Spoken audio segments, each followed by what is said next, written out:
Okay, today we are covering the yellow belt techniques for black sheep martial arts. The yellow belt techniques are our interpretation of the yellow belt techniques from the Tracy's Kempo Karate Association. So the first technique on our list today is Japanese sword. So Japanese sword is named from the idea of the samurai pulling a sword and slicing through with this direction.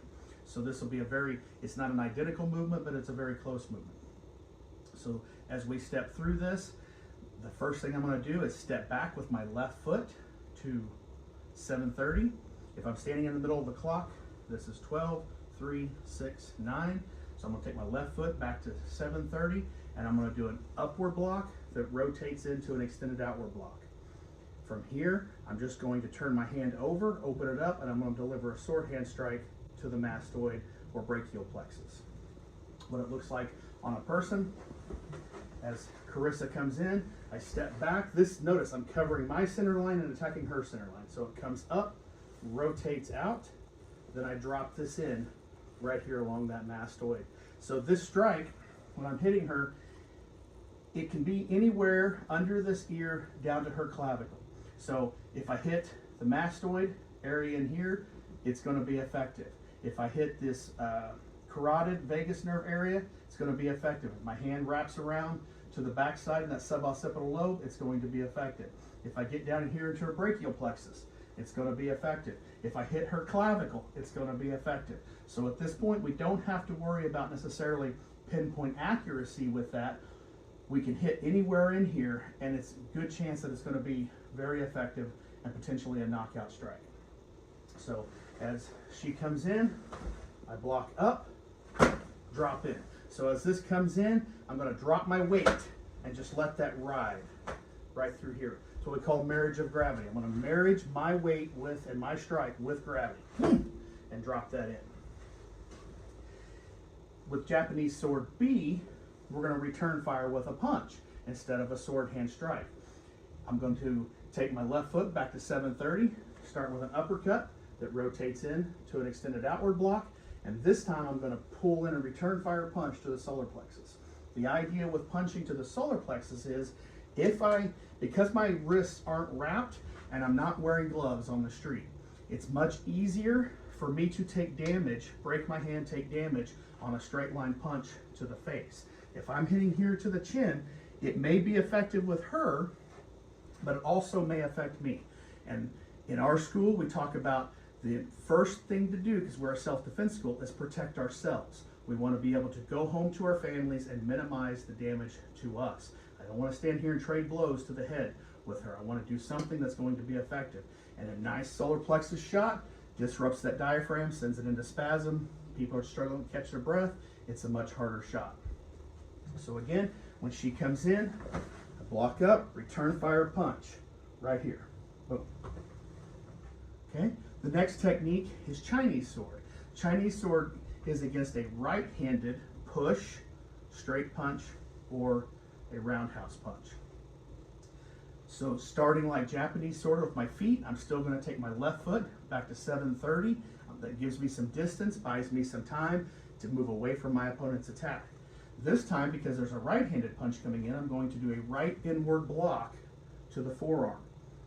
Then I'm going to return fire with a sword hand strike again to that neck and brachial plexus point. So as she comes in with her punch, I step back, I'm getting a good base in here, return fire strike right in there to this area of the neck like we talked about before. With Chinese sword B, I'm going to do the same first movements, but I'm going to change, again, just like we did with Japanese sword, I'm going to change my striking point.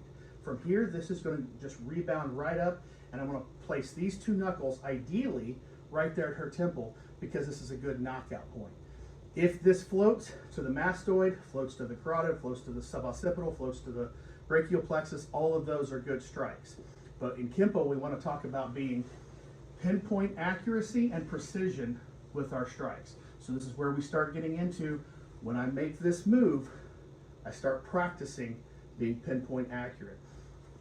So again, as she comes in with the right punch, 1, 2, right here, real quick. Delayed sword. Delayed sword gets its name because I'm delaying the sword hand strike. So it's going to look a lot like Chinese sword A, but I'm delaying the sword hand strike with a snap kick to the groin. And when I say a snap kick, typically that means I'm going to kick with my shoelaces, because the top of my foot, whether I'm barefooted or I have shoes on, is a very effective when we're going to a soft target like the groin. If I'm going to snap kick somebody in the leg, say the shin or the knee, then I do a little different kick. But in this technique, we are aiming for the groin. So I'm stepping back, left foot to 730 with a right inward block, just like Chinese sword. Then I pick this front leg up, point my toes, snap kick the groin, and then drop in with my weight with that sword hand strike. As she comes in, I step back, snap kick the groin, which brings her head forward. Then I drop my weight in for this sword hand strike. So as she comes in, 1, 2, 3, right here. All right, the next technique is Kempo shield. Kempo shield is named from back when the Roman soldiers used to have a shield and a sword. And when they were in combat and somebody was trying to stick them with the sword, they would step back, block that sword up with their own shield, and immediately return fire with their own sword into the opponent. So when she comes in with her right punch, I'm stepping back, blocking this up, and return firing punch right here to her center line. This motion right here. So in Kempo, we use a lot of simultaneous blocks and attacks. So in this case, I'm right here. And doing with the other side, you should see when I go back, I want this back heel on the floor. I want my energy transfer, when it hits here, to be braced by the floor like this. So she comes in with a right punch, boom. I settle in, drop this right in here. Knee of Vengeance. Knee of Vengeance is against a two-hand grab from the front. So it's it is a beginner's technique, but it's a simple technique for people to pick up, but it's highly, highly effective. So if somebody's grabbing me, whether it's around my neck, grabs my shoulders, grabs my lapel, I'm going to reach up and counter grab them. I'm going to drive my knee up into their groin or stomach, turn my body, rake my foot down their shin, and stomp on their foot. Then I'm going to use my hip torque into a sandwich. So she comes in and grabs with this, I counter grab here. What this does is it allows me to know where she's at. Additionally, it's harder for her to get her hands out. Even though I'm not trapping her hands, it's harder for her to do anything with me, because however she pushes or pulls, I'm in control. I bring my right knee up, turn, rake down this shin, stomp the foot. I'm trying to break all 26 bones in that foot. Then come up here, and sometimes I teach students to grab this ear, boom, and deliver this sandwich strike to the mastoid. So from this angle, break, turn, stomp, hit here. So it's kind of hard to do this one on an opponent real quickly because of how effective it is. So I'll do part of it. Come in, 1, 2, and just right here. So it's that 1. Okay, Fang of the Cobra. Fang of the Cobra builds on Knee of Vengeance. So Fang of the Cobra, let's picture that somebody has grabbed us around the neck or grabbed our shoulders or grabbed our lapel, and they've actually set that in. And maybe they're pushing us back or pulling us in. So the first thing I'm going to do is get a good base, because right now I'm sitting in my neutral position. I want a good base. And I want to pin their arms to me so they can't grab, pull away, and punch. So I reach up, pin their arms to me, and I step this left foot back to 730. At the same time, I bring a inverted spear hand strike right to the throat. Then like a cobra, it comes around to the arms, and I shoot this to the eye. Then I reach up, counter grab, and from this point, I'm going to shuffle up and do Knee of Vengeance. So I shuffle up, stomp here, just adding to Knee of Vengeance. As she grabs, I'm going to grab her hands, pin this here, step back, and let her walk right into this spear hand to the trachea. This comes around her arms, goes right to the eyes. Counter grab, this time I'm going to shuffle up to this knee. Stomp, hit. In this position, she grabs, pin, spear, spear. Grab, shuffle up knee, break down the shin, stomp, deliver that sandwich to the mastoid. Okay, next technique is twisting talon. Twisting talon is against my opponent grabbing a straight on grab with their left hand to my right wrist. They may be grabbing me to pull me into a punch. So the idea is I'm going to work against their grab. At the same time, I want to get a good base for myself. So I'm going to step back with my left foot and I'm going to bring my right hand straight up to my ear.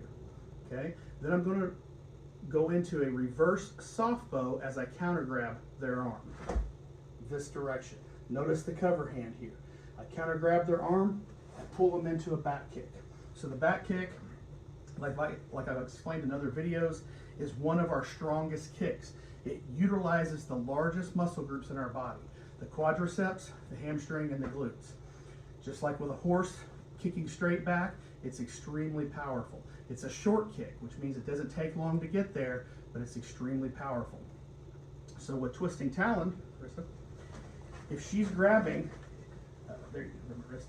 Now, if somebody's grabbing my wrist, most likely she's going to try to hit me. Okay, so I want to get some distance, and I'm going to bring this hand straight up, and I want to break this grip. Then this comes immediately down, and I counter grab. Again, when I turn to this reverse soft bow, I have a little more distance here, and I have control, because to throw that punch, she's going to have to pull this hand back. So as she goes to pull it back, I back kick. It's just this short boom kick right in here. So as she grabs, 1, 2, 3, this direction. With twisting talon B, it's a what-if scenario. When she grabs, if I start to step back and she pulls, my body's naturally going to turn. So instead of my left foot coming back here to 430, then my left foot's going to just naturally, my body's going to swing. So this is going to come over here to 730. So as I go to step back, she pulls, counter grab. Even if I miss the grab, boom, got the kick right in here. So as I step back, she's pulling, break the grip, turn to my reverse bow, back kick. All right, the next technique is returning dragon. So returning dragon is a counterattack for somebody that's grabbing from my right side, grabbing me with their left hand and going to pull me into a punch. So what I want to do as they make contact and grab this shoulder, I want to get some distance away from that punch. At the same time, I want to make contact with them so I know where they're at. So as they grab, I'm going to turn immediately to a reverse soft bow, and I'm going to bring up an outward block. This way, I'm going to counter grab their shoulder, pull them into that back kick we were just talking about. So as Carissa comes in, she grabs. This is the threat. I need to move away from it. So by grabbing here, I can feel what she's doing. Again, she's going to want to pull my body. So because I know she's going to try to pull me or pull herself into me, I get a good base. This hand comes up. I'm trying to either hit this radial nerve that comes in here or the elbow to get a little bit of a break there, which brings her head forward. Counter grab her shoulder, bring her into that back kick. So as she comes in, it's 1, 2, 3, right here. Okay, breaking the sword. Breaking the sword is against a handshake technique where somebody's grabbing our hand and they're going to pull us into a punch or something similar. So we start with a handshake. The first thing I'm going to work on is utilizing the opponent's parasympathetic nerve system. When they have an intent when they're grabbing to punch me, I want to interrupt their chain of thought. So I'm going to do that by slapping the back of their hand. It's just an instantaneous, it's not going to necessarily stop the attack, but it will slow down their attack. So I'm going to slap the back of the hand as I go to my left foot to 130 into a twist stance. Then I'm going to take this arm high, keep my left elbow high, and I'm going to break their arm over my shoulder. It only takes 11 pounds of pressure to hyperextend an elbow. So if you're working this technique with an opponent or a nuke, you want to go very slowly on that and don't just snap it because you will hyperextend their elbow. So what this looks like is, again, she's probably going to pull me into a punch. So let's say she is pulling me in. If I step in and bring this arm right here, it interrupts her chain of thought. So as I come in, boom, take this high, keep my elbow high, and then I bring this down and snap this arm this way. So we're coming in real quick. Boom. Here, break. Evasion. Evasion is a technique against an overhead club. The key with an overhead club is if something's coming at my center line, I want to move my center line.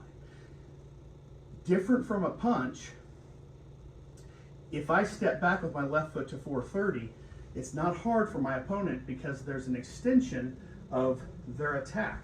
They're not just hitting with the length of their arm, they have some distance and length on their attack. So if Carissa comes in and she's bringing an overhead strike and I step straight back and try to do some block, it's not hard for her just to reach in and lean in and catch me. So with an overhead club, I want to move forward to get out of the way of that attack.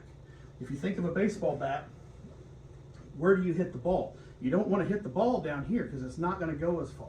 I want to hit it down on this end. So the more, when somebody comes in, there's less power here. If I'm moving forward against her attack, even if I'm doing the traditional X block, catching it here, I'm not blocking as much force as I will be out here. This is going to break some bones.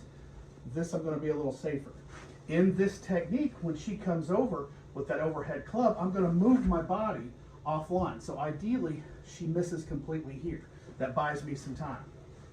So I'm going to hop. This left hand's going to parry this, or at least block my face. My right hand goes to chamber to protect my ribs, because if she misses, she's probably going to come back and try to hit those ribs this way.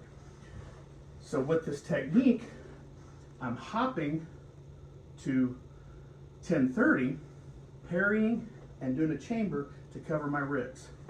I also bring this knee up high because I'm going to return fire with a side kick down to the knee. As she comes in slowly, I'm here, return fire to that knee, collapse it. That lets me come in this way. At this point, I can either push off and get away, or I can follow up with another technique. So as she comes in, 1, 2, right there, break, come in.